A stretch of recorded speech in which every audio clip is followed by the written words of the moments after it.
So I'm making this updated video on the R32 exhaust. I have the Resonator Delete and 4-inch tips. They're copies of the MagnaFlow tips. I'll link the specs down below. But I have a camera behind the car, and I have a GoPro on the window in the frame mount, so there's no housing around it. And this is going to be a cold start. I haven't driven the R32 in a couple days, so this is going to be, I'll show a clip of the outside and then the inside to show the difference. And I'll do the same thing, like I'll make a couple pulls on the highway, inside the car, outside the car, probably go find a bridge and do the same. So here we go.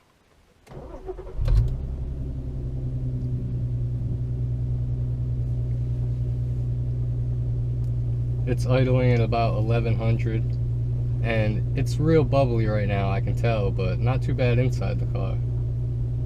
It'll idle down in a second. And the Sony Handycam's the one behind the car, so I know in the mornings when I roll the windows down you can hear the bubbling and popping. And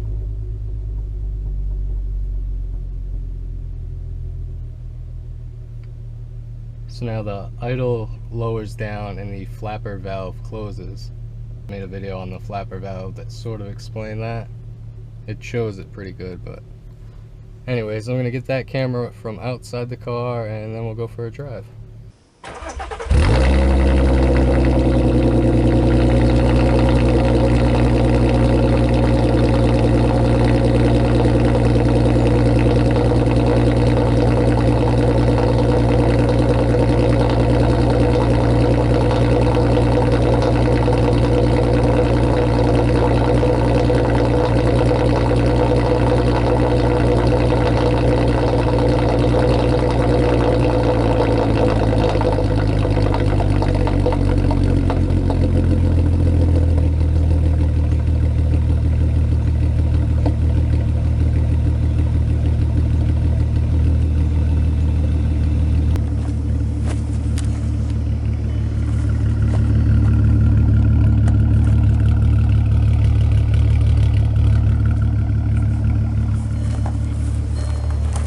Here's the factory resonator from the middle of the car. So you delete that with a straight pipe. And this is the stock exhaust tip.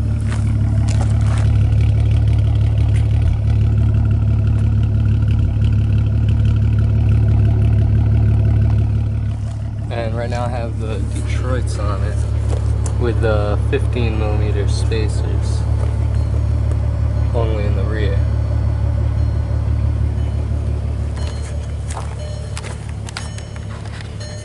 Alright, so windows up, camera on the back, and then this GoPro inside, both in frames, frame housings.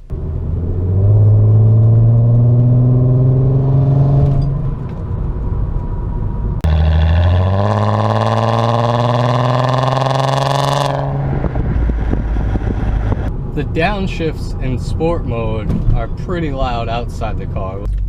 I have another video clip I'll bring up of a sport mode downshift from a camera that was mounted on like a mailbox. And you can hear the downshifts from pretty far away.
Now I'll put it in sport mode at this stop sign, and we'll do some upshifts with that.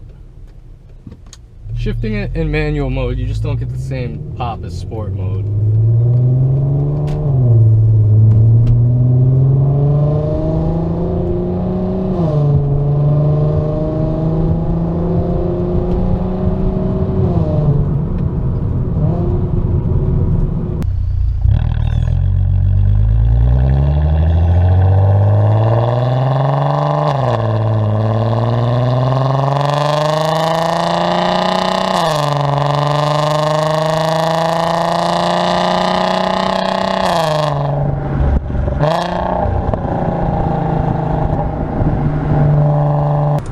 Drives me out is old ladies who wear big hats. So now I'll do a good sport mode takeoff.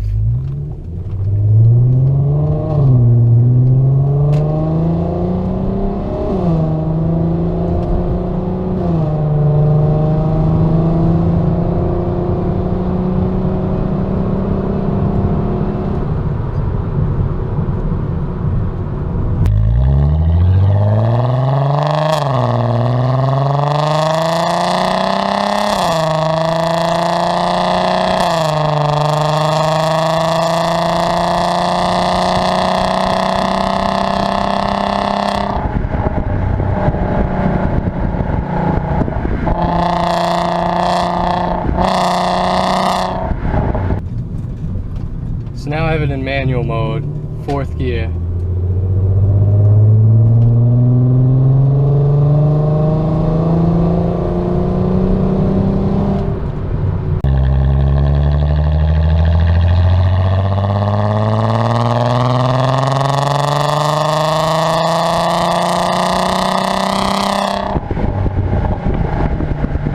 Alright, so now I'll do some manual driving. So paddle shift in takeoffs.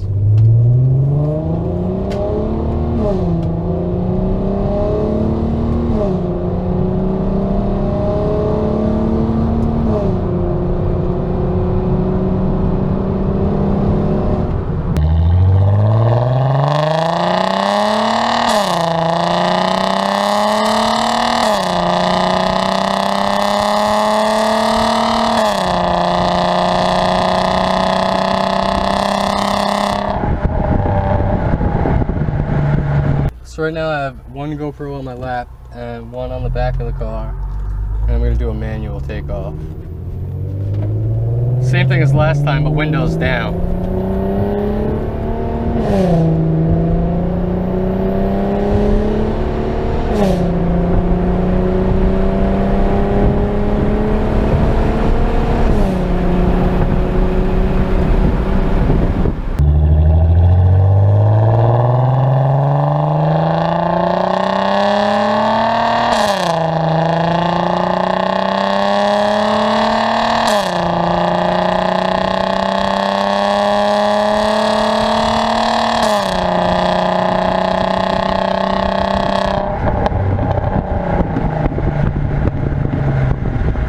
So overall, I'm pretty happy with the R32.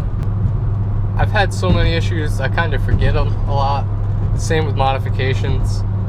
A lot of the stuff just seems normal to me now. Like when I look and see the Cupra lip on the front, sometimes I forget that I did that. Or the mud flaps and, you know, the little stuff like that.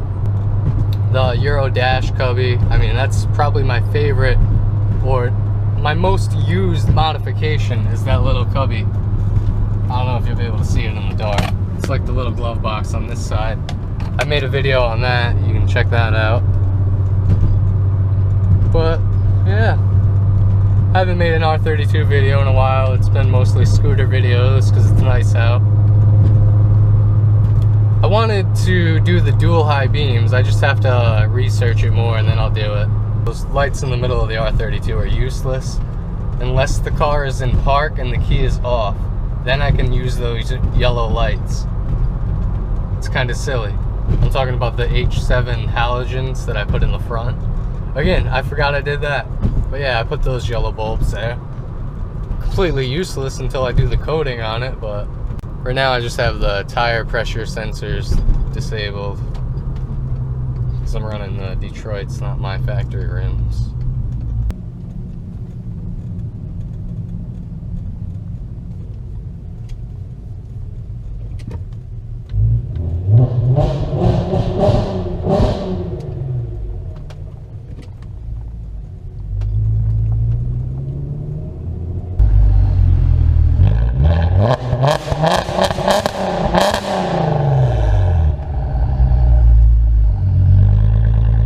So I saw this bus coming, so I didn't do the complete stop. I just sort of go with the feather and then pop in. And anyways, let me know what you guys think about that.